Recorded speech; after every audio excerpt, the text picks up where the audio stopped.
Hey everyone! Alright, so we've taken an opportunity out of our picnic day to get some of our kayaks out here. We usually get them out and go have fun with them, but we thought let's get them out nicely set out and show you guys how we motorize 5 of the different watercraft we have here today for our beach day. I'm going to start from that end over there and I'll just walk you guys through the different adapters we have on these kayaks.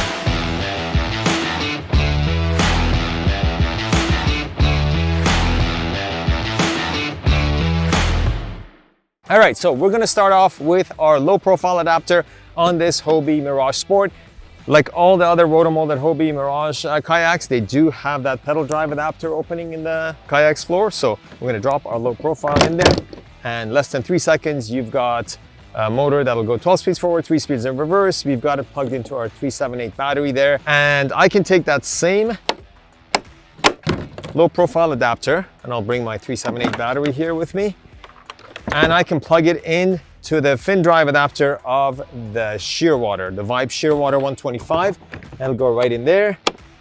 Again, you got that kayak motorized in a few seconds. That is the same thing as the Lightning kayaks, the Pelican kayaks, pretty much any other Hoodoo kayaks as well have that same adapter with the fin drive.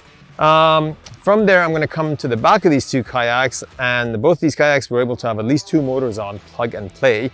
We have our Hobie Twist and Stow. This you'll find on the Hobie Revolutions, on the Hobie Sport, and some of the older Hobies especially. And that replaces, that's the rudder we send you. It replaces your existing rudder, and it's a really nice, clean way to motorize and get really, really good steering with that setup.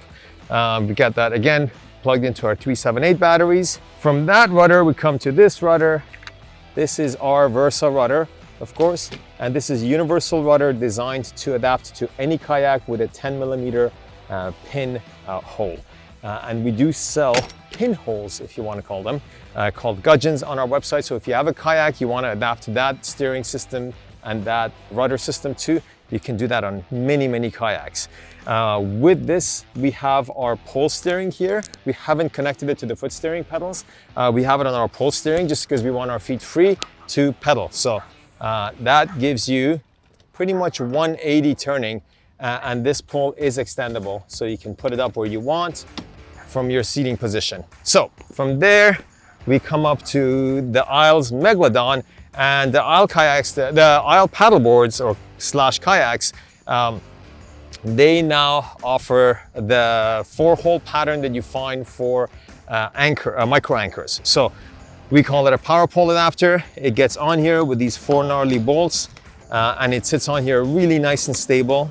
And again, on this one, we don't want to run lines. We don't want to run hand steering. Very clean, nice and tidy. We have our pole steering to steer this paddleboard with. Underneath, you'll also notice we've put another motor, and that is on a US fin box. This is a paddleboard after all, so it does have fin boxes down there, and we've taken advantage of that and put a motor down there as well. All right, so from there, we are coming up to our Scout inflatable. Like many other inflatables, many other kayaks and canoes out there, they do have a vertical plate back here. We've taken advantage of that to put our Transom adapter. Transom adapter is just old style.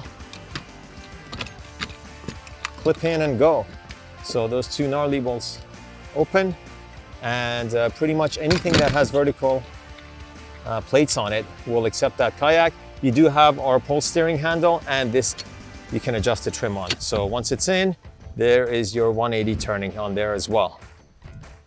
Okay, so from there, we're coming to this kayak now. We've got a Vibe Sea Ghost again. Again, we have our rudder on here, but this time you'll see we've attached it to our V-arm steering, which is controlled through the foot pedals. So we can steer this one from the foot pedals in front. We do have our pull cord. When you want to put your rudder away, you use this to put your rudder away. All right, one more adapter, and we do have, guys, we have like 24, 25 different adapters on our website. So this is only about a handful of the adapters we brought out today on our kayaks. We do have other adapters online. You can go check it out. All right, last but not least, for sure, is our new Railblasa adapter. What we did is we got together with Railblasa and we developed a way to get our motor onto their hex mount. So this is really cool because that hex mount can go on T-tracks. It can just get drilled to any sort of flat area you got on your kayak. And I've got one in the front here I can show you. So on the front here, all we have is about 3 inches of nice flat space, and we've drilled that hex bracket onto the body of the kayak, and we've got a bow mounted motor set up there. And we do have that with the pole steering as well. So you can be standing up and controlling this kayak, or you can be sitting down from your seat and controlling this kayak from the front. On the back, that rudder is attached to our PP768. This is the second edition of the battery. It's quite a bit lighter and quite a bit shorter, so a lot easier to get in and out of smaller spaces. That's about it. Again, like I said, we do have a couple of dozen different adapters for different kayaks, paddle boards, pretty much anything you can put on the water as far as a personal watercraft. We're gonna get these on the water and enjoy the rest of our day. If you guys have any questions, hit us up.